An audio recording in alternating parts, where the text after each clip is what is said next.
Adolf Hitler. इतिहास का एक ऐसा नाम जिसे सुनते ही दुनिया के सबसे खतरनाक दौर की यादें ताज़ा हो जाती हैं। 20 अप्रैल 1889 ऑस्ट्रिया के एक छोटे से शहर ब्राउनाउ एम इन में एक बच्चे का जन्म हुआ। इस बच्चे का नाम था एडोल्फ हिटलर। बचपन से ही हिटलर का स्वभाव थोड़ा अलग था। वो जिद्दी था, गुस्सैल था और अपने फैसलों पर अड़ा रहता था। उसके पिता चाहते थे कि वो एक सरकारी अफसर बने, लेकिन हिटलर का सपना था एक महान कलाकार बनने का। समय बीता और पिता की मृत्यु के बाद हिटलर ने अपने सपनों को पूरा करने के लिए वियना का रुख किया। उसने कला अकादमी में दाखिला लेने की कोशिश की, लेकिन उसे रिजेक्ट कर दिया गया। सिर्फ एक बार नहीं, बल्कि 2 बार। ये असफलता उसके दिल में गहरी चोट छोड़ गई। धीरे धीरे उसके अंदर गुस्सा, नफरत और कट्टर विचार पनपने लगे। वियना की गलियों में बिताए गए ये साल उसके व्यक्तित्व को पूरी तरह बदल रहे थे। 1914 दुनिया एक भयानक युद्ध की तरफ बढ़ रही थी। प्रथम विश्व युद्ध शुरू हो चुका था। हिटलर ने जर्मनी की सेना में शामिल होकर युद्ध में हिस्सा लिया। वो एक संदेशवाहक था जो खतरनाक हालात में भी अपने काम को निभाता था। युद्ध के दौरान उसे कई बार बहादुरी के लिए सम्मानित किया गया, लेकिन 1918 में जब जर्मनी हार गया तो ये हार हिटलर के लिए सिर्फ एक हार नहीं थी, बल्कि एक अपमान थी। उसे विश्वास था कि जर्मनी की हार युद्ध के मैदान में नहीं, बल्कि अंदरूनी साजिशों की वजह से हुई है। यही सोच उसे राजनीति की तरफ ले गई। 1919 में हिटलर एक छोटी सी पार्टी से जुड़ा जिसका नाम था नाज़ी पार्टी।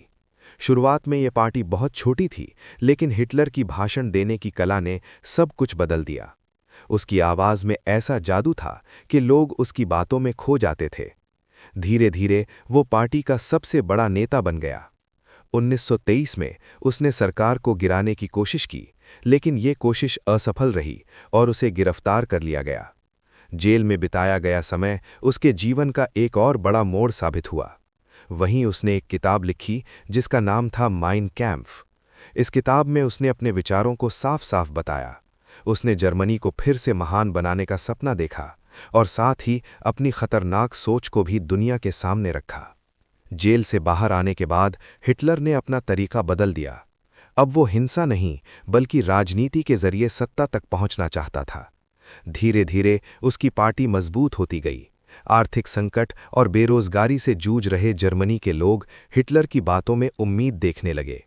और फिर 1933 वो साल आया जब एडोल्फ हिटलर जर्मनी का चांसलर बन गया। सत्ता में आते ही उसने तेजी से अपने कदम बढ़ाए। लोकतंत्र को खत्म कर दिया गया, विरोधियों को जेल में डाल दिया गया और हिटलर ने खुद को जर्मनी का सर्वोच्च नेता बना लिया। अब उसका अगला लक्ष्य था जर्मनी को दुनिया की सबसे ताकतवर ताकत बनाना। उसने सेना को मजबूत किया, नए हथियार बनाए और अपने देश का विस्तार शुरू किया। लेकिन ये विस्तार दुनिया के लिए एक बड़ी तबाही की शुरुआत थी।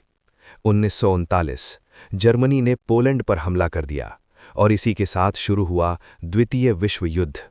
शुरुआत में जर्मनी ने कई देशों पर कब्जा कर लिया। उसकी सेना तेजी से आगे बढ़ रही थी। ऐसा लग रहा था कि कोई उसे रोक नहीं सकता। लेकिन फिर हालात बदलने लगे। रूस की कड़ाके की ठंड और अमेरिका का युद्ध में शामिल होना जर्मनी के लिए भारी पड़ने लगा।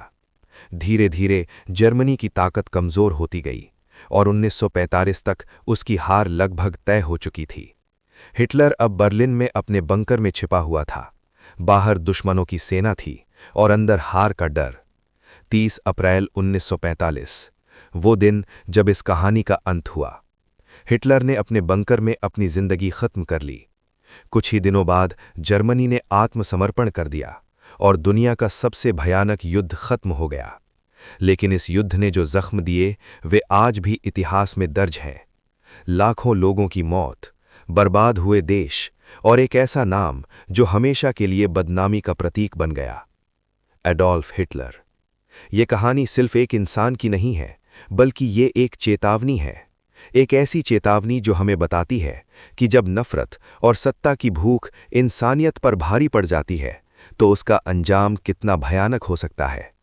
इतिहास को याद रखना ज़रूरी है, क्योंकि अगर हम इससे नहीं सीखेंगे तो शायद वही गलतियां फिर दोहराई जाएंगी।